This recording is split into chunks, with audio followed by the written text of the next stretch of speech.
दोस्तों स्वागत है आप सभी का आपके अपने YouTube चैनल जनसेवा विद नवनीत पर। उत्तर प्रदेश के पंचायती राज मंत्री भूपेंद्र सिंह चौधरी ने जिला पंचायत अध्यक्ष और ब्लॉक प्रमुख के चुनाव की तारीखों का ऐलान कर दिया है। हाल ही में संपन्न हुए उत्तर प्रदेश पंचायत चुनाव में एक बड़ी धांधली देखने के लिए मिली है, जिसके बाद विभाग में हड़कंप मच गया है। सरकार की तरफ से आंगनबाड़ी कार्यकर्ताओं के लिए बड़ी खुशखबरी यहां से देखने के लिए मिल रही है, बताएंगे उसके बारे में। साथ ही हम आपको यूपी में फ्री राशन का शेड्यूल बदल दिया गया है। सभी अपडेट को हम आपको देने वाले हैं, तो दोस्तों बने रहिए हमारे साथ और देखते रहिए इस वीडियो को अंत तक। छोटा सा आग्रह हमेशा की तरह आपसे करना चाहेंगे, चैनल पर नए हैं तो चैनल को सब्सक्राइब कर लीजिए।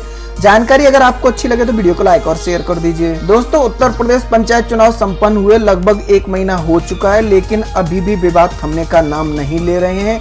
इसी संबंध में एक जानकारी देखने के लिए मिली है नाथनगर ब्लॉक से। यहाँ वोट काउंटिंग को लेकर के शिकायत दर्ज कराई गई है। अब यहाँ बताया गया हाल ही में संपन्न हुए त्रिस्तरीय पंचायत चुनाव में नाथनगर ब्लॉक के ग्राम पंचायत घोरहट में मत संख्या में हेराफेरी की शिकायतें 3 प्रधान प्रत्याशियों ने जिला निर्वाचन अधिकारी डीएम से की थी। मंगलवार को इस मामले में संबंधित पत्र जब नाथनगर ब्लॉक के जिम्मेदार की टेबल पर पहुंचा तो हड़कंप मच गया। कर्मचारी आनन फानन में अभिलेख खंगोलने की प्रक्रिया में लग गए। रिपोर्ट बनाने की प्रक्रिया भी शुरू हो गई। अब जैसा कि आपको पता है, चुनाव की मतगणना 2 मई को देखने के लिए मिली थी। मतगणना के दौरान एजेंटों ने हंगामा खड़ा कर दिया था। आरोप लगाया गया था कि मतपेटी की सील टूटी हुई है। साथ में मतदान समाप्ति के बाद पीठासीन अधिकारी ने बूथ संख्या 210 पर 599 मत और बूथ संख्या 211 पर 437 मत पड़ने की जानकारी दी थी। लेकिन मतगणना के दौरान दोनों बूथों की पेटी में गिनती के दौरान 49 मत कम निकले हैं। वहां मौजूद आरओ ने सीधे शब्दों में मतगणना अभिकर्ताओं को कोर्ट जाने की सलाह देते हुए पुलिस के सहयोग से उन्हें हटा दिया था। इसके बाद प्रधान प्रत्याशी रह चुके ईश्वर दयाल, हीरालाल व अष्टभुजा ने इसकी शिकायत रजिस्ट्री के माध्यम से 13 मई को जिला निर्वाचन अधिकारी और डीएम से की थी। आरोप लगाया गया था कि गड़बड़ी करके उन्हें चुनाव हरा दिया गया है। मामले की निष्पक्षता से जांच की जाए। मंगलवार को मामले में संबंधित जानकारी के लिए जब डीएम का पत्र नाथनगर ब्लॉक पहुंचा तो जिम्मेदार अधिकारी हरकत में आ गए। चुनाव संबंधित अभिलेख खंगाल कर जवाब प्रस्तुत करने की तैयारी शुरू कर दी गई है। यहाँ पर प्रधानों की तरफ से बड़ा आरोप लगाया गया है, जिसकी अब जांच की जा रही है। 49 वोट कम कैसे हुए, साथ ही साथ मतपेटी की सील किस प्रकार से टूटी, विभाग में इसको लेकर के हड़कंप मचा हुआ है। अब जांच आने के बाद ही सारी स्थिति स्पष्ट हो पाएगी। कितनी धांधलबाजी यहाँ पर देखने के लिए मिली है। ग्राम पंचायत सदस्य, प्रधान, बीडीसी और जिला पंचायत सदस्य के चुनाव संपन्न होने के बाद सबकी निगाहें ब्लॉक प्रमुख और जिला पंचायत अध्यक्ष के चुनाव पर टिक गई हैं। लोग ये जानना चाहते हैं कि प्रदेश में कब तक जिला पंचायत अध्यक्ष और ब्लॉक प्रमुख के चुनाव संपन्न करा लिए जाएंगे।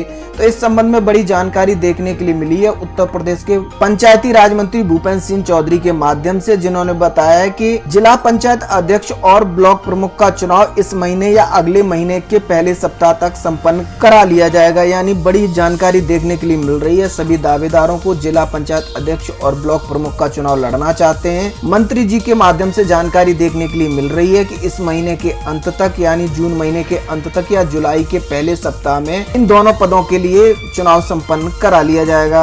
अब मंत्री जी पीडब्ल्यूडी गेस्ट हाउस में पत्रकारों से वार्ता कर रहे थे। यहाँ पर उन्होंने बताया त्रिस्तरीय पंचायत चुनाव में अधिकतर ग्राम सभाएं गठित हो गई हैं।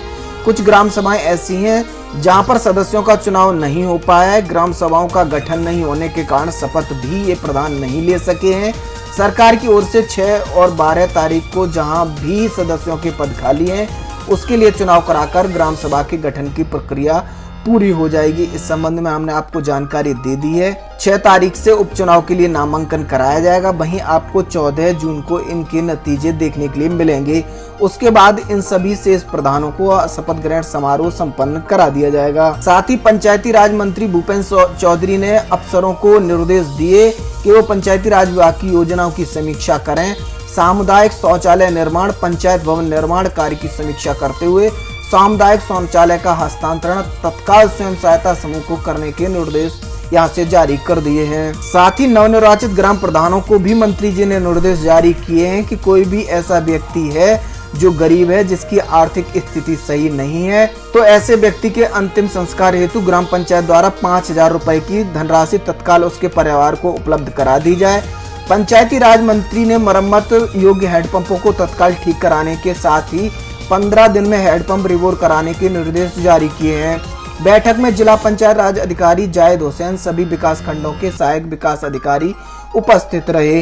यहाँ से बड़े निर्देश जारी किए गए हैं। सभी नवनिर्वाचित ग्राम प्रधानों के लिए गरीब लोगों के अंतिम संस्कार के लिए 5,000 रुपए, साथ ही हैंडपंपों को तत्काल ठीक कराने की बात कही गई है। साथ ही शौचालय निर्माण, पंचायत भवन की कार्य की समीक्षा के लिए सामुदायिक शौचालय का हस्तांतरण तत्काल स्वयं सहायता समूह को कराने के निर्देश भी पंचायती राज मंत्री के माध्यम से जारी किए गए हैं। यानी जो भी नवनिर्वाचित प्रधान जो शपथ ले चुके हैं, अब उनको इन सभी कार्यों को प्राथमिकता के तौर पर करना होगा। सरकार यहाँ से एक्शन में आ चुकी है, क्योंकि सरकार को 2022 में होने वाले विधानसभा चुनाव के लिए भी अपनी रणनीति को तैयार करना है। इसलिए सरकार के द्वारा ग्रामीण क्षेत्रों में ग्राम पंचायत के विकास के कार्यों की समीक्षा की जा रही है। अपनी योजनाओं का लाभ गरीबों तक पहुँचाने के लिए प्रयास किए जा रहे हैं। आगे बढ़ लेते हैं। एक अन्य जानकारी भी देखने के लिए मिल रही है, जिसमें बताया जा रहा है यूपी में फ्री राशन मिलने का शेड्यूल बदल दिया गया है। अब 3 जून से सुबह 6 बजे से मिलेगा राशन। यहाँ बताया गया जून महीने के पहले चरण का राशन वितरण 5 के बजाय 3 तारीख से शुरू होगा। 2 दिन पहले वितरण शुरू होने के साथ 1 दिन अतिरिक्त 15 जून तक बटेगा। ग्रामीण कल्याण अन्न योजना के तहत प्रथम चरण का राशन निःशुल्क दिया जाता है। पात्र गृहस्थी और अंत्योदय कार्ड धारकों को प्रति यूनिट 5 किलो खाद्यान्न मुफ्त वितरण कराया जाता है। यानी यहाँ पर एक बड़ी सुविधा आप सभी लोगों को देखने के लिए मिल रही है। जो खाद्यान्न आपको फ्री वाला 5 तारीख को मिलता था, वो अब 3 तारीख से वितरण करना प्रारंभ कर दिया जाएगा। साथ ही साथ 1 दिन अतिरिक्त इसका वितरण कराया जाएगा। आगे यहाँ बताया गया जिला पूर्त अधिकारी उमेश चंद्र मिश्र ने बताया कोरोना काल में केंद्र सरकार की ओर से मई और जून माह में निःशुल्क राशन वितरण की घोषणा हुई थी। मई के दूसरे चरण में जनपद के 7,32,000 कार्ड धारकों को एक बार मुफ्त राशन दिया जा चुका है। दूसरी बार जून के प्रथम चरण में मुफ्त राशन मिलेगा। उन्होंने बताया अमूमन प्रत्येक माह की 5 तारीख से राशन का वितरण होता है, परंतु जून में वितरण 3 जून से होकर के 15 जून तक चलेगा। राशन वितरण के समय कोरोना गाइडलाइंस का भी पालन कराया जाएगा। बिना मास्क किसी भी व्यक्ति को राशन नहीं दिया जाएगा। यानी यहाँ से राशन कार्ड धारकों के लिए बड़ी सुविधा देखने के लिए मिल रही है। अब उन लोगों को अतिरिक्त समय मिलेगा फ्री का राशन लेने के लिए। एक अन्य जानकारी भी देखने के लिए मिल रही है, जो कि आ रही है आंगनबाड़ी कार्यकर्ताओं के संबंध में, जिसमें बताया जा रहा है सभी आंगनबाड़ी कार्यकर्ताओं को अब सरकार की तरफ से फ्री में मोबाइल उपलब्ध कराया जाएगा, जिससे आंगनबाड़ी केंद्र पर मिलने वाली सभी सुविधाओं का डिजिटाइजेशन किया जा सके। आंगनबाड़ी कार्यकर्ताओं को मुफ्त में स्मार्टफोन दिए जाएंगे। सरकार की तरफ से एक बड़ी पहल देखने के लिए मिल रही है। जल्द ही सभी आंगनबाड़ी केंद्र डिजिटल हो जाएंगे। सरकार की तरफ से पहल की जा रही है, जिससे सभी गरीबों को उनका हक मिल सके।